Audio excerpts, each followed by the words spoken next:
Quels sont les wallets, quels sont les portefeuilles les plus riches dans le monde des NFT? La question est quand même vachement intéressante, on va pas se mentir. C'est d'ailleurs pour ça, j'imagine, que vous avez cliqué sur cette vidéo. À moins que ce soit pour mon charme naturel. Apparemment non. Ok, donc c'est pas grave, je m'en offusque pas. On démarre sur la vidéo sur qui sont derrière les wallets les plus riches. Est-ce qu'on les connaît vraiment? Est-ce qu'ils sont pas juste tous anonymes? Combien d'argent ils ont? Quel lien on peut faire avec le marché NFT? Une vidéo vraiment de toute beauté. Installez-vous confortablement. Ça commence directement. Let's go. Alors, nous nous trouvons actuellement sur le site très expert qui s'appelle Wikipédia, site bien sûr de référence pour toutes les informations du monde, et on se trouve sur le classement des milliardaires, donc les hommes les plus riches du monde. Et pour l'instant, on s'en fiche complètement, mais vous inquiétez pas, on reviendra sur ce tableau juste après, parce que c'est intéressant de comparer un petit peu les sommes. Vous comprendrez après où je veux en venir. Sachez donc que pour la vidéo du jour, je m'appuie sur un rapport qui est sorti en fin septembre. Alors vous inquiétez pas, nous on fera un rapport entre guillemets mise à jour aujourd'hui au 17 octobre, mais en tout cas on a donc CoinGecko, un très gros site qui a sorti un gros rapport sur donc les wallets les plus riches. Ça tombe bien, c'est ce qui nous intéresse aujourd'hui. Sachez donc quelques chiffres. Pour être dans ce top 20, il faut au moins avoir 4 millions de dollars de NFT sur Ethereum, parce que en fait ce classement ne parle que de Ethereum. Et il faut également savoir que Ethereum, c'est la blockchain principale dans le monde des NFT. Elle drive à elle seule plus de 80% des volumes, donc en général, c'est la référence. Et même si, bien sûr, il y a plein de NFT sur d'autres blockchains, quand on parle même de market cap, en général, on parle que de Ethereum. Sachez d'ailleurs, par rapport au market cap, que nous sommes des petites fientes de pigeons. En effet, on peut très bien savoir le market cap total des NFT, qui n'est pas très élevé.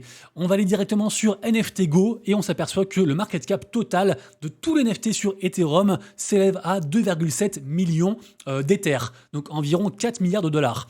À titre comparatif, le market cap des cryptos, c'est 1,1 trillion de dollars. Un trillion, qu'est-ce que c'est? C'est une somme avec un certain nombre de chiffres qui sont ici. Il y a un paquet de zéros, et dites-vous que nous, au niveau des 4 milliards, on est ici. Donc par rapport aux cryptos, on est de la merde. Donc vraiment, le marché NFT, c'est une niche d'une niche d'une niche. Et c'est tellement petit que n'importe qui avec beaucoup d'argent peut en fait faire des dingueries et driver les marchés vers le haut, vers le bas. En plus, il n'y a pas encore vraiment de délit d'initié comme dans la finance traditionnelle au niveau NFT, donc c'est compliqué. Et c'est pour ça que c'est intéressant de regarder un petit peu quels NFT en fait sont dans les wallets des gens les plus riches, quels sont les mouvements qu'ils font, quelles collections ils mettent en avant, etc. Et c'est aussi de ça dont on va parler. Juste pour finir quand même la comparaison entre crypto et NFT, sachez que la market cap entière de tous les NFT équivaut à la market cap du Shiba, en gros, voilà. À une louche près, c'est ça, voilà. Donc ça veut tout simplement dire que la valeur totale des NFT sur Ethereum équivaut à celle d'un meme coin. Très connu certes, mais quand même celle d'un même coin, et c'est tout.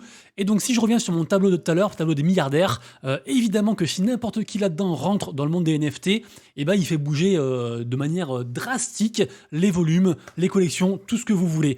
Et c'est d'ailleurs aussi pour ça, il n'y a pas de secret que, bizarrement, dans le top 15 des plus gros traders, des traders les plus profitables au niveau NFT, comme par hasard, on retrouve quasiment les mêmes que ceux qui sont les plus riches. Donc bizarre quand même, hein. Ça veut dire qu'en fait, plus on a d'argent, et plus on gagne d'argent. Bizarre, hein. Peut-être qu'on peut rentrer dans les projets avant le reste du monde, je sais pas. Peut-être qu'on peut aussi manipuler une collection entière parce qu'on est blindé.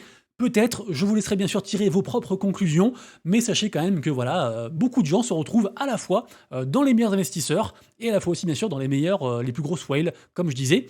D'ailleurs, en parlant de plus grosses whales, sachez que donc le gars le plus riche, alors je dis le gars, mais en fait on sait pas trop, peut-être que c'est un collectif, la personne, le compte se fait appeler du coup Seth, on ne sait pas si c'est du coup une personne, on sait pas trop ou quoi, allez, voilà, on sait pas, juste, je m'arrête là. En tout cas, le compte possède à lui seul 11 748 Ethereum de valeur au niveau NFT, donc environ 19 millions. 19 millions, donc vraiment, comme je vous disais, c'est que pouic, c'est que dalle, c'est que dalle.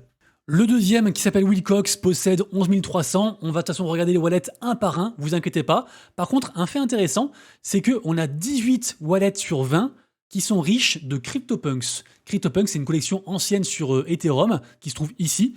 Le dernier s'est vendu pour 43 ETH, donc environ 70 000 balles. Oh, un qui vient juste de se vendre en direct pour 41 ETH. C'est une affaire, hein, c'est pas beaucoup cher, c'est pas très cher. Donc en tout cas, voilà, une ancienne collection qui a été depuis rachetée par Yuga Labs, qui possède aussi les Bored Ape, hein, les fameux singes NFT que tout le monde connaît. Donc voilà, c'est le gros point commun en fait de tous ces wallets, c'est qu'ils possèdent tous, à part deux, beaucoup de CryptoPunks.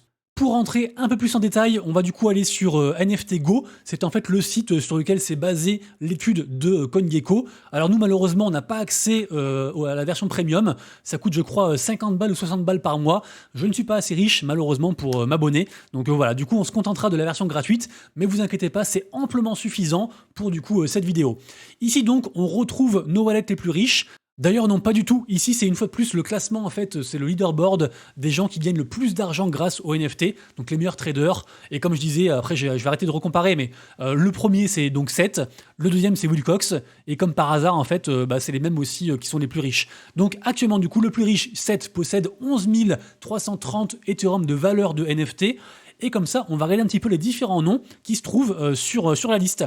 Alors Wilcox, qui est deuxième, beaucoup de gens pensaient que c'était en fait Zuku Wilcox O'Hearn, qui est en fait le gars qui est derrière la boîte, qui a créé le Zcash, qui est une sorte de Bitcoin version anonyme, pour la faire courte. En fait, pas du tout. Ça fait des années que ce mec se bat pour dire non, Wilcox.eth, ce n'est pas moi. C'est le même nom, certes, mais ce n'est pas moi, je ne sais pas qui c'est. Arrêtez de me faire chier avec ça. Donc du coup, ce n'est pas lui. On va s'arrêter là pour l'histoire.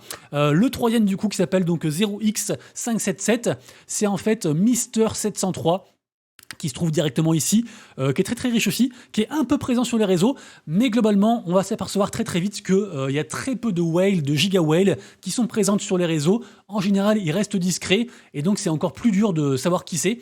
Même si en vrai, on pourrait pousser le travail d'enquêteur plus loin et savoir vraiment qui est qui. Après, moi, je pars du principe que si les gens s'affichent pas d'eux-mêmes comme étant propriétaires d'un wallet, c'est que peut-être ils veulent rester un petit peu tranquilles. Donc, je vais pas non plus les afficher directement, sachant que ma vidéo sera vue par la France entière. Ça serait mal vu, évidemment.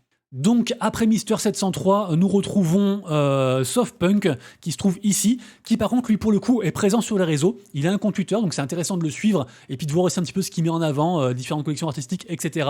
Comme je disais bien sûr, on peut voir du coup tout leur NFT. Évidemment lui, il est riche en CryptoPunks, comme je disais, il en a 144. Après, c'est pareil pour les autres, hein, je ne suis pas allé voir, mais par exemple, si on va sur le compte de Seth, on voit qu'il a aussi 180 CryptoPunks.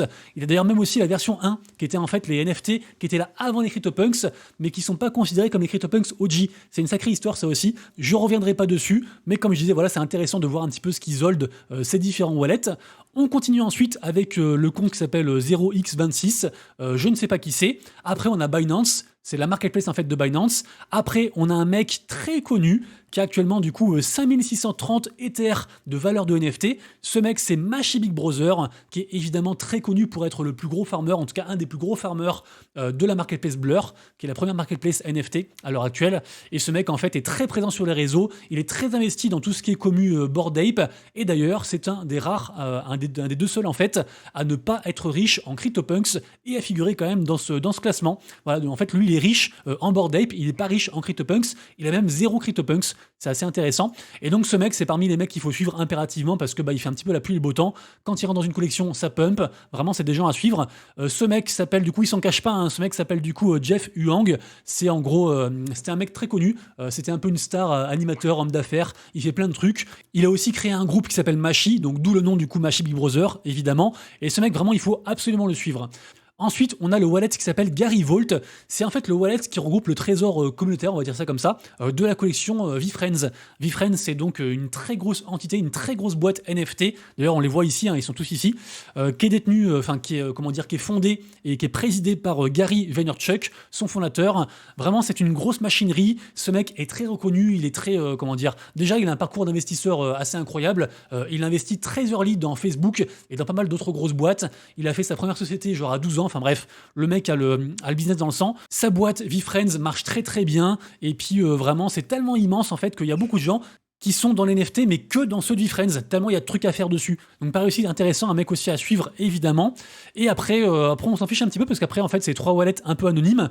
Par contre, on peut s'amuser, si on le souhaite, à regarder un petit peu les noms comme ça qui sortent du lot. Donc on va continuer directement sur la page numéro 2. On voit qu'il y a aussi Punks OTC qui est très connu.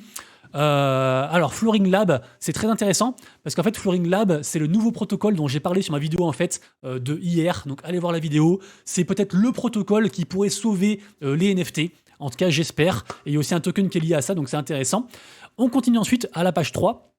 Et on retrouve pas mal de noms aussi intéressants mais qui vous parleront pas. Par contre, page 4, on a des noms aussi qui vous parleront. En effet, on a Dingaling. Dingaling est très connu pour posséder beaucoup d'Azuki. On a aussi Sandbox, le wallet de Sandbox. On a aussi Kungs, le développeur principal de Memland, qui a aussi sa propre collection. Bref, vous irez voir pour le reste. C'est intéressant de voir un petit peu les noms, les gens qui ont beaucoup d'argent et qui font différentes choses dans l'écosystème, comme je disais. Je me répète un petit peu, mais moi, je trouve qu'on peut se perdre en fait dans ce classement. Et encore, imaginez, vous avez dans la version premium de NFT Go, il y a tellement de data intéressante à manger, c'est incroyable je trouve. Enfin moi j'aime beaucoup.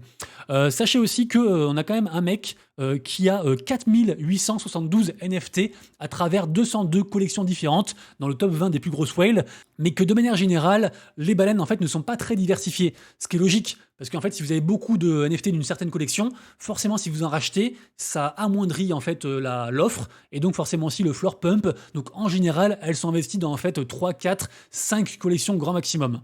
Nous arrivons à la fin de la vidéo. Pour conclure, je dirais que si vous avez 4 millions de dollars, n'oubliez pas que vous pouvez figurer vous-même dans le top 20 des plus gros wallets porteurs de NFT, enfin qui contiennent des NFT sur Ethereum. Également aussi, n'oubliez pas que bien sûr, il n'y a pas que Ethereum dans la vie, il y a plein d'autres écosystèmes aussi, il y a aussi plein d'opportunités sur plein d'autres écosystèmes.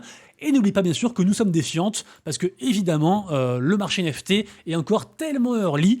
Même la crypto d'ailleurs, hein, c'est encore très early.